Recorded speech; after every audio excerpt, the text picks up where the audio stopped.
number of bodies and mechanisms created. It is in this light that we see the ongoing reform process under the UN 80 initiative as an opportunity to preserve the mandate of the General Assembly by rectifying its dispersion to a multitude of other bodies. Ethiopia reiterates Africa's long-standing call that there should be more decentralization and deployment of institutional and financial capacity to the global south, especially to the African continent, where the United Nations has most of its programs. Madam President, Africa, guided by Agenda 2063, is advancing development as its preferred security policy. The continent is scoring a higher rate of economic growth. Domestic revenue mobilization is on the rise. Africa's climate action in renewable energy development, emission reduction, and afforestation is indeed unmatched in any other parts of the world. Efforts to enhance public welfare, combat transnational threats, and decrease inequality are being intensified. Despite these achievements, the global crisis continues to impact Africa's capabilities to deliver on development aspirations. Chief among this is the compounding debt crisis. In line with the Addis Ababa Action Agenda and Civil Outcome document, we emphasize the need to advance an ambitious agenda on development finance. Coercive measures and trade restrictions, in particular those targeting Africa, must be lifted immediately. More importantly, Ethiopia calls for a new global action for debt cancellation, restructuring, and suspension. Madam President, it is our view that the national security of states, especially those in the same region, is indivisible and interdependent. To this effect, we will intensify our efforts to combat global terrorists operating in our region. We call on the international community to extend the required support to the African Union peace missions, in particular the African Union Support and Stabilization Mission in Somalia. Now is not the time to retreat from global action in combating terrorism. Furthermore, we reiterate our call for urgent action to reform the United Nations Security Council. Africa's representation in both categories of membership of the Council must be given priority. There is no shortcut or half solution to this long-standing pursuit for justice.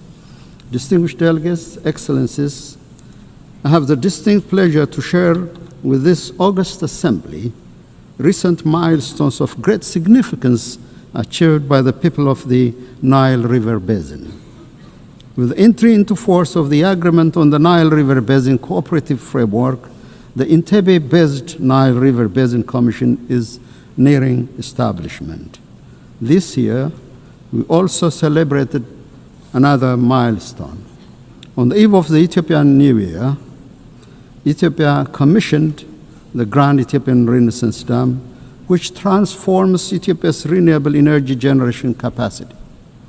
The Grand Ethiopian Renaissance Dam, with an installed capacity of over 5,000 megawatts, signifies our commitment to clean energy for all. Its true meaning is found in the lives it transforms. The Renaissance Dam brings light to 60 million Ethiopians who currently lack access to any form of clean energy. It promises power to Ethiopia's energy demand, which grows by more than 20% every year. It is a symbol of liberation of millions of Ethiopian women and girls, freeing them from the back-breaking search for firewood. The dam will be instrumental in the attainment of all of the Sustainable Development Goals. It boosts our capability to provide clean water to our people who live under chronic shortage, create employment to our youth, and ensure food security. GERD also enhances regional connectivity. The overwhelming support and solidarity we received on the occasion of the inauguration inspired greater efforts to forge cooperation among the riparian countries of the Nile River Basin. Madam President, our Pan-African aspiration to break the vicious cycle of underdevelopment should bring our countries together to realize initiatives that will transform the lives of our people. The time is now to work towards Africa's true independence, driven by African agency and guided by the common destiny of our people. Ethiopia, with its second largest population in Africa and significant maritime trade, places high importance on the safety and security of maritime navigation in the Red Sea and the Indian Ocean. We concur with the Secretary General's statement during the Awaza conference that no state should be locked out of opportunities for growth, finance, and technology due to geographical circumstances.